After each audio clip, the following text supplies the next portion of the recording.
Plus proche de nous encore, la Deuxième Guerre mondiale fut d'une brutalité sans nom.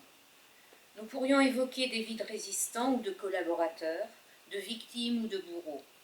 Marguerite, qui a vécu enfant cette période, en est aussi le témoin. Elle n'a pas eu besoin d'imaginer pour raconter sur notre blog Généa 79 la vie d'Élie, venue de Poméranie et installée à Niort dans les années 30.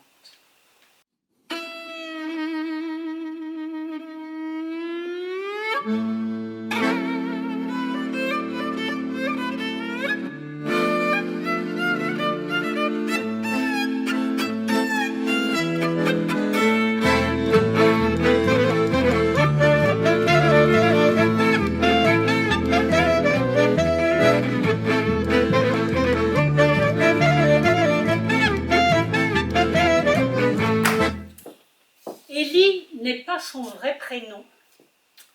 Cette histoire relativement récente a été portée à ma connaissance il y a peu de temps par sa famille, dont il existe des descendants bien vivants, dont la discrétion s'impose.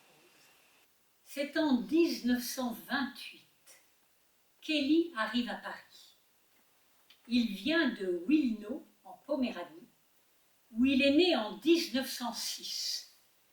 Les frontières de ces pays de l'Est étant en perpétuel changement, à cette époque, la Poméranie était en Pologne.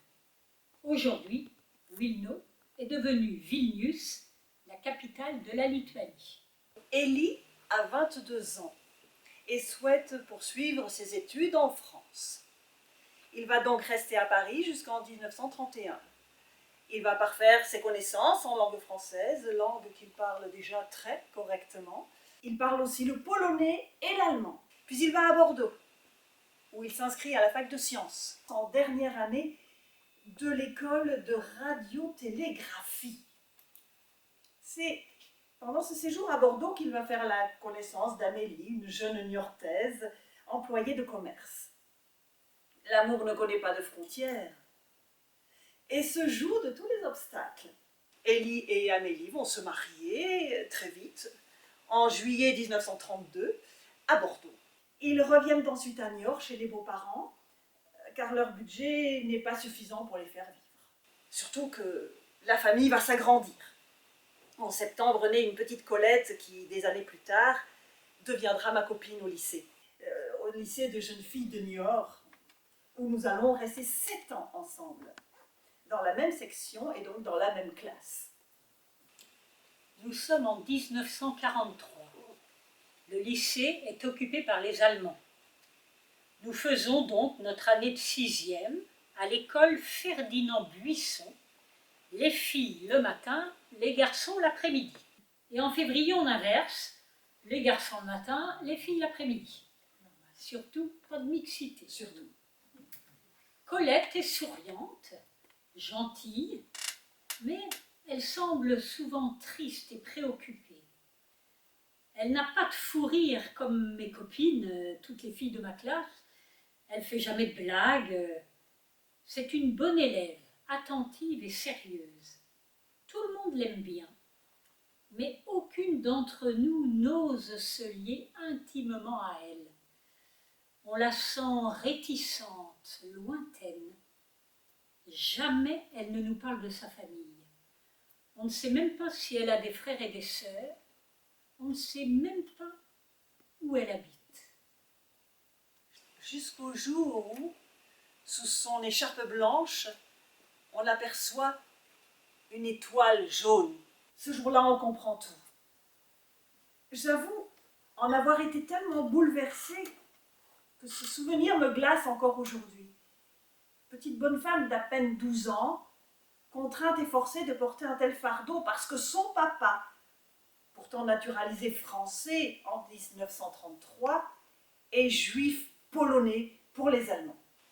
À la rentrée d'octobre 1944, les Allemands ne sont plus là. Le lycée ouvre ses portes et son internat. Alors, avec Colette, nous nous retrouvons dans la même classe, en 5e. Nous avons toutes grandi et mûri très vite avec cette guerre, ces peurs, ces privations.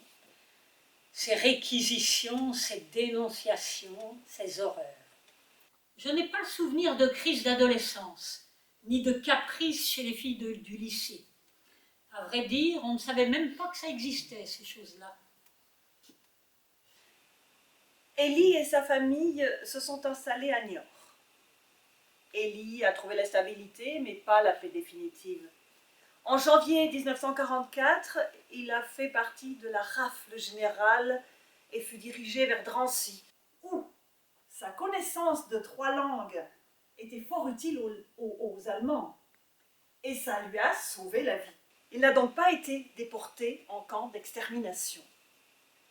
En août 1944, il a retrouvé sa famille à Niort, et une petite Marianne est née en 1947, 15 ans après sa sœur aînée. Je n'ai appris que récemment l'existence d'un petit frère né en 1942. Colette ne m'en avait jamais parlé. A signalé qu'Élie a pieusement conservé dans un sous-verre son numéro de Drancy et son étoile jaune. Quant à Amélie, la maman, au nom pourtant bien poitevin, elle a elle aussi à la 5e génération du côté paternel un émigré venu se marier à Saint-Mexan, avant la Révolution, avec Anne-Marie de Saint-Mexan. Son nom a de belles consonances germaniques et il est dit musicien de profession et allemand de nation. Ce nom, tellement déformé par l'usage et par le patois poitevin, jamais vu dans les registres des Deux-Sèvres, a forcément aiguisé ma curiosité. Comme quoi l'émigration existe depuis bien longtemps.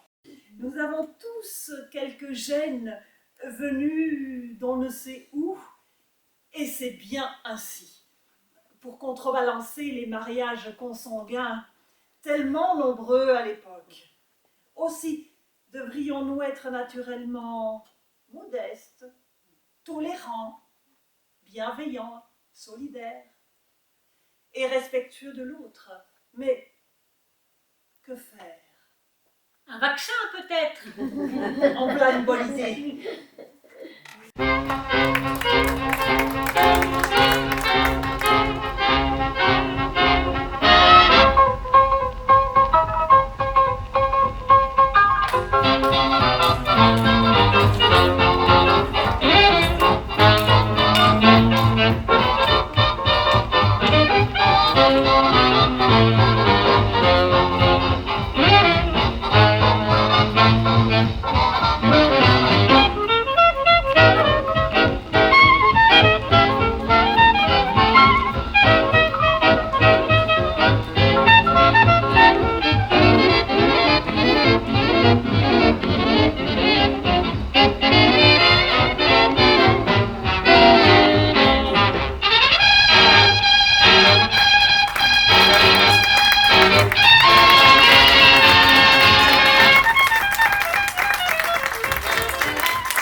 De vos textes.